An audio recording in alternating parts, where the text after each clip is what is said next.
Olá a todos, meu nome é Ingrid Silva de Oliveira Leite, sou professora adjunta da área de História da África na Universidade Federal de São João del Rei, em Minas Gerais, Brasil. E hoje eu vou apresentar para vocês parte da minha pesquisa de doutorado. O nome da minha apresentação é A Escrita da História de Angola pelo militar Elias Alexandre da Silva Correia. Eu vou tentar ser bastante objetiva nos pontos, né, e algumas conclusões que eu gostaria de apresentar aqui para vocês, né? Primeiramente, dizer que essa apresentação ela tem 4 objetivos principais, né? O primeiro é apresentar a trajetória do militar Elias Alexandre da Silva Correia. O segundo é demonstrar as razões pelas quais ele empreendeu a escrita da história de Angola. O terceiro é promover uma crítica histórica das narrativas elaboradas sobre Angola no século XVIII, através da análise de autores, compreendendo-os em suas peculiaridades e, sobretudo, considerando a sua circulação em diversas regiões. E, finalmente, analisar a escrita da história de Angola como meio para obtenção de mercês, focando em escritos realizados sobre a África Centro-Ocidental, no caso Angola. E para dar conta desses 4 objetivos, eu preparei essa apresentação em 3 etapas, né? Primeiro, o que é a história de Angola, para contextualizar para aqueles que não a conhecem. Quem foi Elias Alexandre da Silva Correia, apresentando a trajetória desse autor, e finalmente por que ele escreveu a história de Angola, né? Então são essas 3 etapas que a nossa apresentação vai passar. Sobre as fontes utilizadas na pesquisa, eu trato da história de Angola, né, escrita pelo Elias Alexandre Correia, que foi publicada em 1937. Trabalhei também com o livro 20, Batismo de Forros, do arquivo da Diocese de Niterói, freguesia de São Gonçalo, no Rio de Janeiro, né, no estado do Rio de Janeiro, no Brasil. E, finalmente, com documentação de diversas caixas referentes a Angola, que estão disponibilizadas num arquivo histórico ultramarino, cartas essas que foram elaboradas pelo próprio militar Elias Alexandre da Silva Correia, tá? Então, primeiramente, o que é a história de Angola? A história de Angola ela é uma fonte inescapável para os interessados em estudar a região de Angola, especialmente no final do século XVIII, segunda metade do século XVIII. É um texto que permaneceu como manuscrito até 1937, quando foi publicado em Lisboa pela coleção dos clássicos da expansão portuguesa no mundo. É uma fonte que teria sido escrita entre 1787 e 1799. Parte desse período militar estava em Angola e parte ele já estava no Rio de Janeiro. E a história de Angola, ela se divide em 3 etapas, né, em 3 volumes.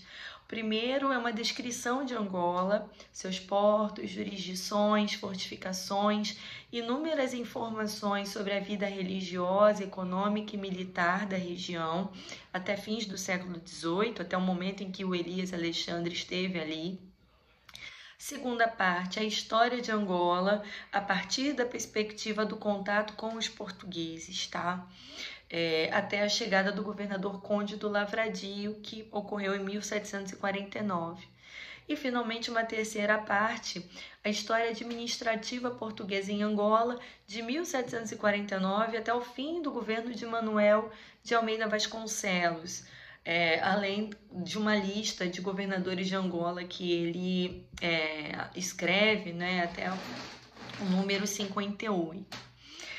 Para escrever a história de Angola, o Elias Alexandre consultou vários documentos nos arquivos de Angola, o que pode ser comprovado através da transcrição de alguns documentos inteiros, como a Carta Régia datada de 1667, de Dom Afonso VI, ao governador Tristão da Cunha sobre a Batalha de Ambuíla, acontecimento que é bem anterior à presença do Elias Alexandre na região.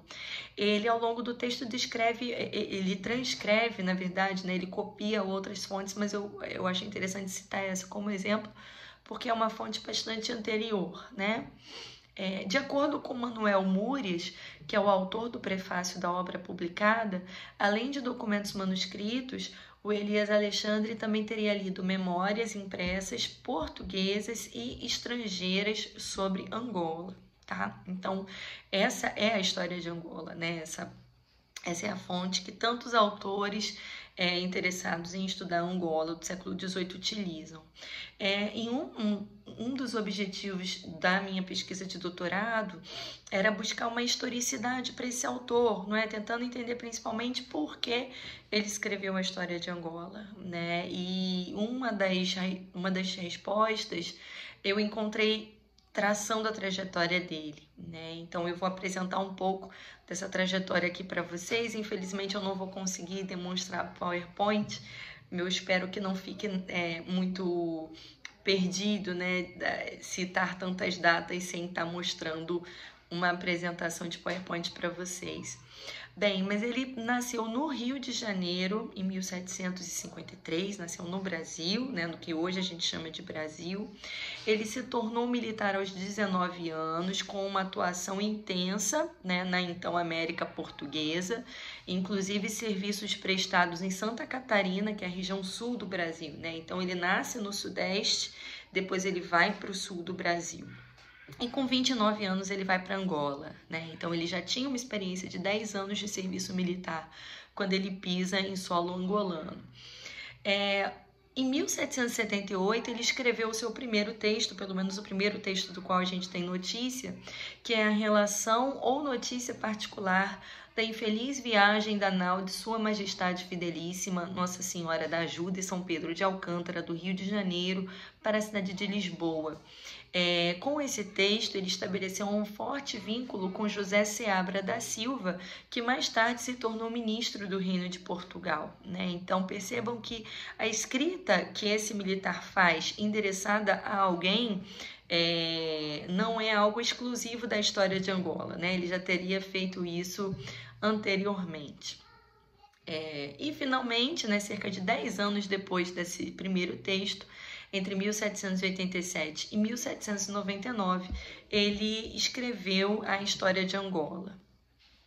Bem, é importante ressaltar que o Elias Alexandre ele tinha um contato próximo com um naturalista, Joaquim José da Silva, que era, em determinado momento, secretário de negócios, né, secretário do governo de Angola, e isso teria permitido que o Elias Alexandre consultasse informações administrativas e de arquivo, que certamente contribuíram para a escrita do texto. O Elias Alexandre também possuía um vínculo forte com o Barão de Moçambique, inclusive já há pesquisas que se debruçam sobre essa relação, o quanto isso teria facilitado e em outros momentos teria dificultado a vida do militar em obter mercês, né, em obter cargos melhores. Em 1786, ele pede cargo de sargento-mor em Angola, mas ele não consegue. Em 1788, ele pede para voltar para o Rio de Janeiro, mas ele não consegue. No mesmo ano, ele se torna capitão de granadeiros em Angola. E no ano seguinte, em 1789, ele se torna capitão ajudante do regimento da infantaria de Angola. Ele então estava com 36 anos. No mesmo ano, 1789, ele volta para o Rio de Janeiro, né? E aí que a pesquisa traz informações que são inéditas com relação à trajetória dele. Porque a gente conseguiu averiguar que ele retorna para o Rio de Janeiro e como ele ficou no Rio de Janeiro, né? Então, esse militar que nasce no Rio de Janeiro, tem uma experiência militar na América Portuguesa, circula, vai para Angola, né? Presta os seus serviços em Angola e depois ele tem o desejo de retornar, né? Bem, no Rio de Janeiro ele teria se casado com Dona Balbina Domiciana Rosa, filha do sargento-mor Manuel Joaquim de Souza Xavier e de mãe incógnita, o que sugere ascendência escrava. Esse é um dado importante. Em 1802 ele batiza sua filha Rosa no Rio de Janeiro, uma criança. Em 1803 ele batiza o seu filho Manuel. Em 1804 ele batiza seu neto João, filho do capitão José Ferreira de Melo e de Dona Maria Vitória Correia da Silva. Essa Dona Maria é uma provável filha de um relacionamento anterior, né? Uma mulher já em idade para gestar um bebê. Então, muito provavelmente de um relacionamento anterior. Então, ao mesmo tempo que ele contrai um matrimônio, né, com a Dona Balbina, ele tem filhos, né, e tem uma filha já em idade avançada que já está batizando o seu filho, né, portanto, neto do Elias Alexandre.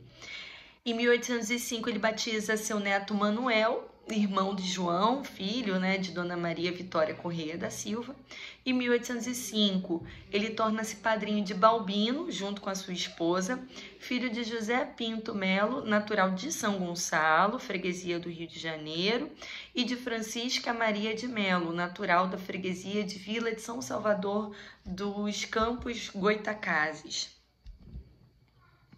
Em 1810, ele torna-se padrinho, mais uma vez junto com a sua esposa, de José, filho de José de Vargas e de Rosa Maria de Jesus.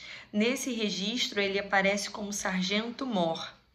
Em 1811, ainda casado com Dona Balbina Domiciliana, ele foi pai de Mariana, batizada na matriz de Santa Rita da Corte do Rio de Janeiro. Então, trazendo um breve resumo da família, né? O Elias Alexandre volta para o Rio de Janeiro, contrai matrimônio, tem mais 3 filhos no Rio, Manuel, Rosa e Mariana, frutos de sua relação com Balbina. E uma outra filha, Dona Maria Vitória Correia da Silva, fruto de um relacionamento desconhecido. Bem, finalmente, né, além da pesquisa trazer essas novas informações sobre a trajetória do Elias Alexandre, a gente levanta algumas razões para a qual ele teria empreendido a sua escrita, né, da história de Angola. Bem, a nossa hipótese é de que ele escreveu esse texto oferecendo ele ao Sereníssimo Príncipe Regente de Portugal para obter mercês. Ele alegou seus serviços, enviou documentos comprobatórios, dedicou seu texto História de Angola ao governo português e, embora alguns pedidos não tivessem resposta ou fossem negados, sua vida findou como coronel na então sede do Império Português, o Rio de Janeiro, visto que a família real havia chegado em 1808. As fontes consultadas nos indicam que a carreira militar de Elias Alexandre da Silva Correia, em Angola, teve sua maior base em atividades de gabinete, ou seja, de produção de informações, do que em campanhas militares, diferente de outros autores militares, né, como Paulo Lacerda, por exemplo. O Elias Alexandre da Silva Correia, ele possuía um contato com o governador de Angola, Manuel de Almeida Vasconcelos, o que permitiu consulta a diários de campanha militar realizadas em Angola, como o próprio Diário da Marcha Militar de Paulo Lacerda e também outras notícias que o Paulo Lacerda escreveu. No texto História de Angola, o Correia caracteriza o governo do Dom Francisco Inocêncio de Souza Coutinho como exemplar, né? Ele expressa uma admiração muito grande pelo ex-governador de Angola, e isso pode ter agradado Dom Rodrigo de Souza Coutinho, que era filho de Dom Francisco. Em 1801, o Dom Rodrigo de Souza Coutinho ele foi nomeado primeiro-ministro em Portugal. No mesmo ano, ele também recebeu nomeação como secretário de Estado dos Negócios Estrangeiros e da Guerra. Entre 1808 e 1812, com a corte já instalada no Rio de Janeiro, o Dom Rodrigo ele se torna ministro da Guerra do Brasil, né? Então, essa grande influência que o Dom Rodrigo tinha junto à corte pode ter facilitado, de alguma maneira, as intenções do Elias Alexandre com o seu texto, né? Então, existe uma possibilidade real do Dom Rodrigo ter tido acesso ao texto de Correia, uma vez que Correia estava no Rio de Janeiro, e, consequentemente, ter intercedido por ele para que alcançasse a patente de coronel, da qual Elias Alexandre passou a desfrutar em algum momento entre 1805 e 1810, né? Finalizando, é interessante salientar que as notícias e relatos militares para os enclaves portugueses em Angola eram fundamentais dada a escassez de naturalistas e estrutura para tal. A produção de textos sobre Angola no século XVIII não é apenas um aspecto de produção de conhecimento dentro de uma perspectiva iluminista. Funcionou também como elaboração de um manual de como administrar de maneira mais racional e produtiva aquela região, por homens que se julgavam gabaritados pela sua experiência, né, como o Elias Alexandre da Silva Correia, que fez do seu texto A História de Angola também como uma espécie de uma escrita de aconselhamento, né, tendo em vista que ele esboça sua opinião sobre vários aspectos, inclusive sobre a escravidão. Tá bom, gente? Então é isso. Fico muito contente pela oportunidade de apresentar aqui parte dessa pesquisa e queria agradecer a todos, principalmente aos organizadores do evento. Até a próxima!